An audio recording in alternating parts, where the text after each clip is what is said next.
The pounding on the metal shutter of our bakery sounded like a sledgehammer. It was the kind of sound you hear in movies right before a SWAT team breaches a compound. But this wasn't a movie. This was my bakery, the Golden Crust. It was just past sunrise. The morning light was soft, the air crisp. My wife, Sarah, and I had been up for maybe 20 minutes. I was standing in the kitchen, apron on, halfway through preheating the industrial ovens. I froze, coffee mug in hand. The pounding came again, harder, angrier. "Sam Walker!" a voice barked. Sharp, commanding, and far too loud for a quiet Tuesday morning. "Step outside now." I glanced at Sarah, who had just walked out of the storeroom, tying her hair back.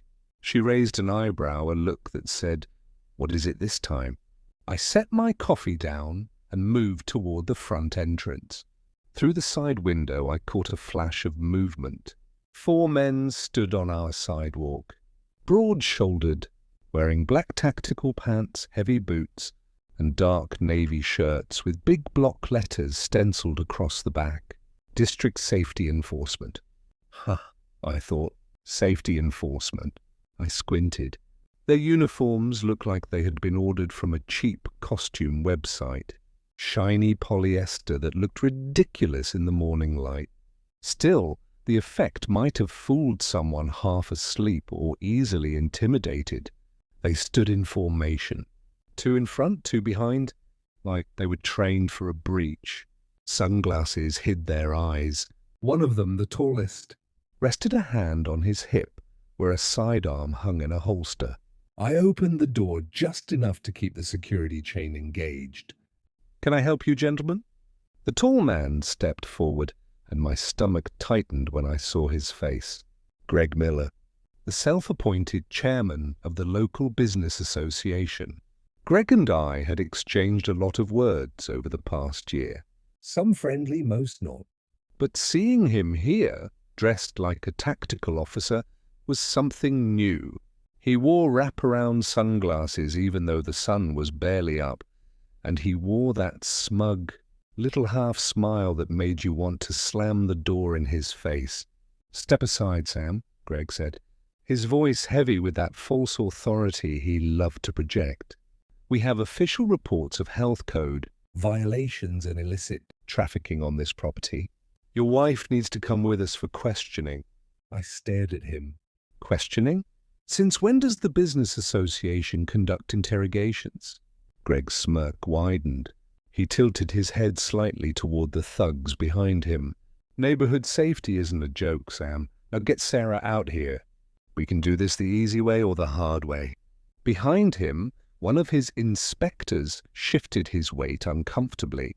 Another glanced at the street, checking if any other shop owners were watching. The sun was creeping higher, and I could see Mr. Henderson from the hardware store across the street peeking through his blinds. Footsteps sounded behind me. Sarah stepped into view, calm as ever. She was wearing her grey baker's apron, flour dusting her hands. She walked to my side and looked out at Greg and his crew. Greg straightened slightly. "Ma'am, you're coming with us." Sarah's voice was cool, steady. "Do you have a warrant?" That one word seemed to throw him off balance for a fraction of a second. What? A search warrant? An arrest warrant? Any legal documentation whatsoever?" She tilted her head slightly, her tone polite but edged with steel. "Or are you boys just out here playing dress-up this morning?" One of the inspectors coughed into his hand, clearly trying not to laugh. Another looked away, embarrassed. Greg's jaw tightened.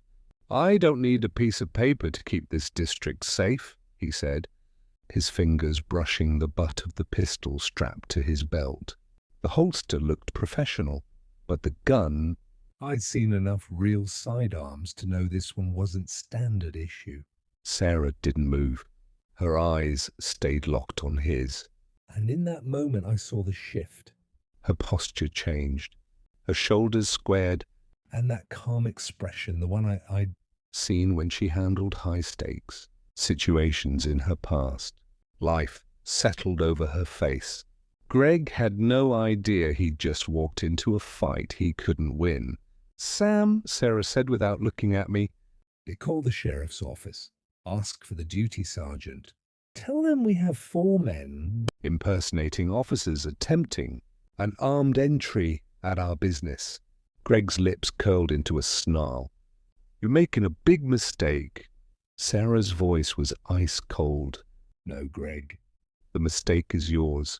For a heartbeat, the only sound was the low hum of the bakery's ventilation fans. Then from somewhere down the street came the faint click of a camera shutter. Someone was taking pictures. I had no idea then that this morning was just the first domino in a chain of events that would tear open the quiet life we'd built and drag us both into something far darker than a petty business dispute. 2 years earlier, the idea of a morning like that, men in fake uniforms pounding on our door, would have sounded absurd. Back then, Sarah and I were chasing something simple: peace. We'd spent over a decade in government service. I was a structural engineer for the Corps of Engineers, often deployed to conflict zones. Sarah, well, as far as anyone knew, she was a logistics consultant. It was the kind of job description that satisfied curiosity. Without really answering anything, our friends accepted it. Our families accepted it. And I never questioned it, at least not out loud. By our mid-40s, we were both worn down by the noise, the travel, and the constant pressure. We wanted out. We found this neighborhood, Oak Creek Commercial District. It was just far enough from the city to feel quiet, but busy enough to support a business. Tree-lined streets, brick storefronts, the kind of place where shop owners swept their own sidewalks. We used our life savings to buy an old, run-down shop and turned it into the Golden Crust.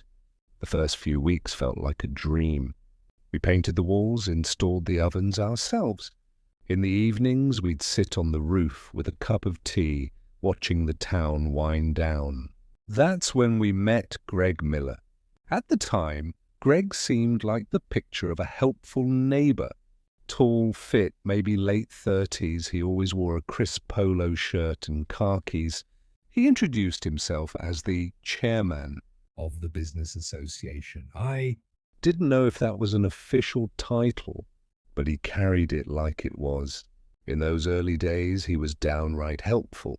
He came over during our second week to help me navigate the city's permit website. He complimented Sarah's pastries, saying her sourdough was the best in the county. He walked the district like he owned it, waving at people, shaking hands. It felt like we had landed in a safe place, protected by a responsible leader. For a while, it was exactly what we wanted: quiet, safe, predictable. Scene 3, the first crack, the signboard. The first sign of trouble came about a year in, when we decided to replace our old wooden sign. The paint was peeling, and it looked unprofessional. We wanted something nicer, a backlit sign that people could see from the road. We checked the city ordinances, measured the dimensions, and pulled the permits. We were entirely legal. But the day the contractors started installing it, Greg's behavior shifted. The waves stopped. The friendly chats evaporated. He started standing outside his own office, a real estate firm down the block, arms crossed, just watching us. One evening, Greg came into the bakery. He was wearing a tactical vest over his polo shirt, with a badge velcroed to the chest. "Chairman, District Security." "Sam," he said. He always used my first name with a condescending tone. "Would you consider lowering that sign? It's a bit aggressive. It doesn't really match the historic aesthetic of the district. Some other owners are complaining." I explained politely that we had followed all city codes, and that the design was crucial for our branding. "I understand," he said, his smile tightening. "But as the chairman, I think we should prioritize community harmony over individual preferences. It was the first time he had mentioned his role like it carried real power. Up until then, I assumed the chairman just organized the Christmas parade. When he walked out, I felt a knot in my stomach. I told myself it was nothing, just a guy with a little too much ego. But in hindsight, that was the moment the foundation started to crack. The first hint that beneath Greg's polished exterior was something harder, colder, and dangerous. My gut feeling proved right. Less than a week after Greg's visit, I found an envelope slid under our front door. Heavy paper, official-looking stamp. Inside was a notice. Per the bylaws of the Oak Creek Business Association, your new signage is in violation of aesthetic standards. Failure to comply will result in fines of $500 per day, effective immediately. I read it twice. The legalese crawled across the page. Sarah was in the kitchen kneading dough when I showed it to her. She glanced at it once and shook her head. "They can't do this," she said flatly. "We have city permits. This association has no legal authority to fine us." Her tone wasn't defensive. It was certain, like she knew the rulebook better than they did. I called the number at the bottom of the letter. A receptionist answered. "I'm sorry, sir. We have no record of that violation number." "You'll have to speak to Mr. Miller directly." She hung up before I could ask another question. My hands were shaking, not from fear, but from anger. This was petty. That night at dinner, Sarah was quieter than usual. She kept stepping outside to take phone calls, speaking in low tones I couldn't catch. When I asked if it was family, she gave a tight smile. "Just old contacts," she said. Over the next week, the mood in the district changed. Shop owners who used to wave now crossed the street to avoid us. The coffee shop owner next door stopped making eye contact. Then the notes started appearing, tucked under our windshield wipers, taped to the back door. "Work with the community and things will be easier." One read, "Outsiders don't understand how things work here." Different handwriting, same message. Sarah noticed everything. She collected every note, placing them in a Ziploc bag. I noticed she started spending more time in the back office, typing on her laptop. I began to see her differently. Little things I had ignored before. How she always sat facing the exit. How she scanned every customer who walked in. Greg wasn't stopping. A week later, he organized an emergency meeting right on the sidewalk in front of our bakery. Nearly 20 business owners showed up. Greg had a new sign propped up. Neighborhood Security Task Force. He stood there, gesturing toward our shop like it was a crime scene. "As you can see," he announced loudly, "the Walker family has refused to comply. This isn't just about a sign. A sign this bright distracts drivers. It's a safety hazard." A few people nodded nervously. Then he dropped the bomb. "I've conducted a background investigation on our new neighbors," he said, looking straight at Sarah through the window. Sarah Walker used to work at a classified facility. Her job description is redacted. For all we know, we could be living next to people who pose a national security risk. A murmur went through the crowd. I stood by the window, fists clenched. "He can't do that." "Oh, he can," Sarah said quietly. "But he just made the biggest mistake of his life." Her voice was calm, but I saw the shift in her eyes. The same shift I would see later, on the morning of the raid. After that meeting, the isolation was complete. No one spoke to us. But the real attack came 3 nights later. It was 2 a.m. The bakery was closed, and we were asleep in the apartment upstairs. Suddenly the power cut. The streetlights outside went dark. Then came the sound. Heavy boots on pavement. The metallic click of the gate latch. I peered through the blinds. My first thought was burglars. 4 figures. Tactical pants, boots, navy shirts. But the backs read, District Inspection Unit. They carried heavy flashlights and clipboards. 2 of them had handguns on their hips. Greg was leading them. He pounded on the door. Sarah was already awake. She was fully dressed in seconds, black jeans, a fitted jacket. She signaled me, "Stay here." She went downstairs. I followed a few steps behind. "Inspection!" Greg barked from outside. "Open up!" Sarah unlocked the door, but kept the chain on. Greg smirked in the flashlight beam. "We have reports of illegal activity. Association bylaws allow for immediate emergency inspection." Sarah looked at their shirts, then at Greg. "At 2 a.m., she asked. "Some things can't wait," Greg said. "Open the door or we break it down." "Show me the paperwork," Sarah said. Greg's eyes narrowed. "Paperwork? I am the chairman." "My word is the authority." "So no warrant," Sarah stated. Greg tried to push the door. "Step aside, lady." Sarah opened the door just wide enough to step into the threshold. The moonlight caught a small silver pin on her collar. "You are on my property at 2 a.m., without a warrant, impersonating an officer." "And you are armed." "That is a laundry list of felonies, Greg." Greg's eyes flicked to the pin, then back to her face. "Don't try to intimidate me." "I'm not trying," Sarah said. "I'm giving you one chance to walk away." Silence stretched. The thugs behind Greg shifted nervously. One lowered his hand from his weapon. Sarah spoke over her shoulder. "Sam, call the police helpline." Greg's face flushed red. "You're making a mistake." "No," Sarah said. "The mistake is yours." "And you are running out of time." For a second, I thought Greg would draw his weapon. His hand twitched, but his partner grabbed his arm. "Not now, boss. Let's go," he whispered. Greg pointed a finger at Sarah. "This isn't over." "But you're right," she replied. "It's just beginning." They melted into the darkness.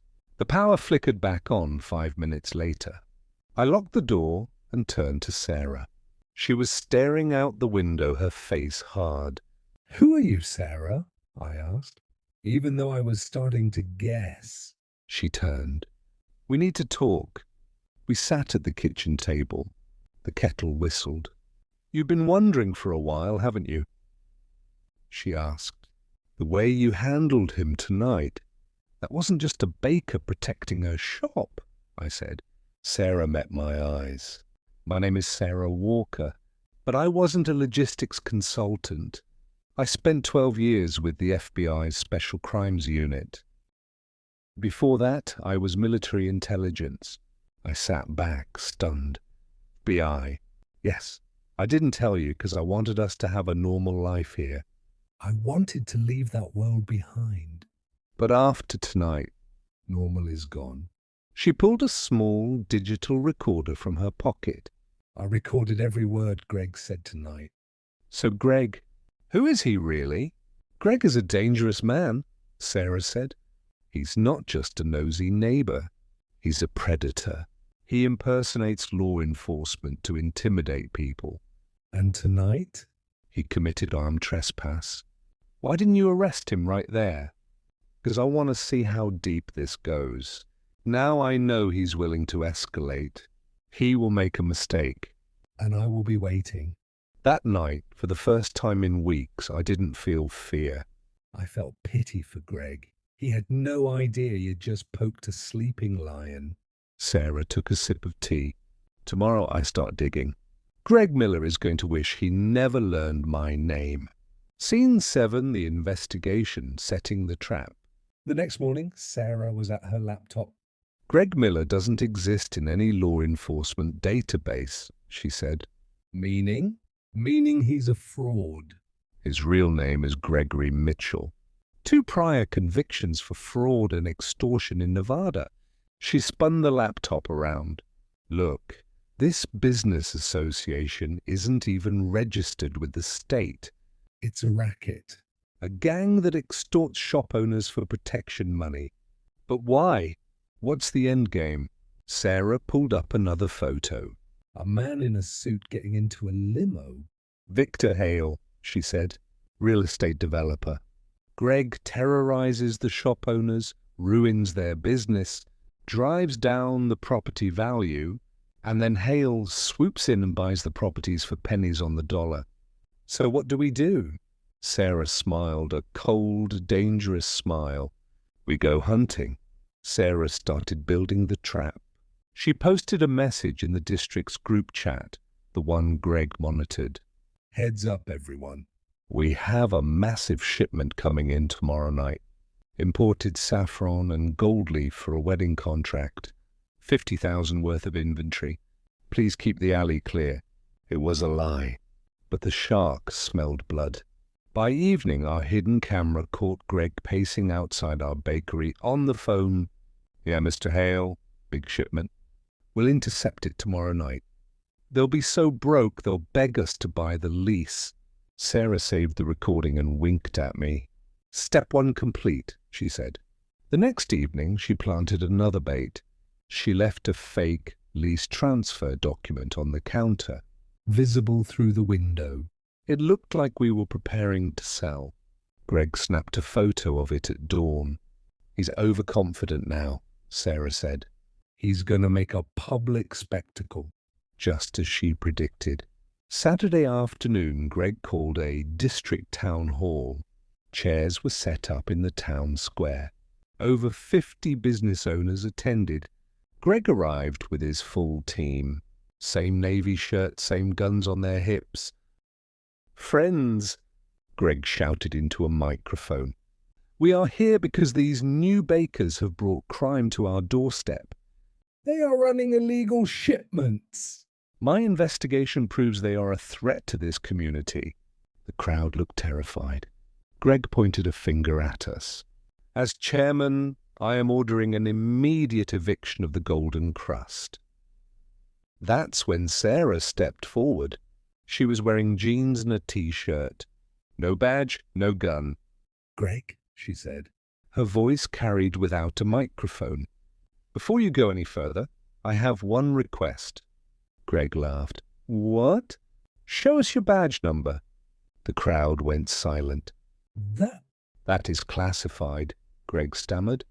Every sworn officer has a public badge number, Sarah said. She pulled a remote from her pocket and pointed it at the digital billboard. Behind the stage, usually used for ads, the screen flickered. A list appeared. This is the roster of every sworn officer in this state. There is no Greg Miller. There is no Gregory Mitchell. Murmurs rippled through the crowd.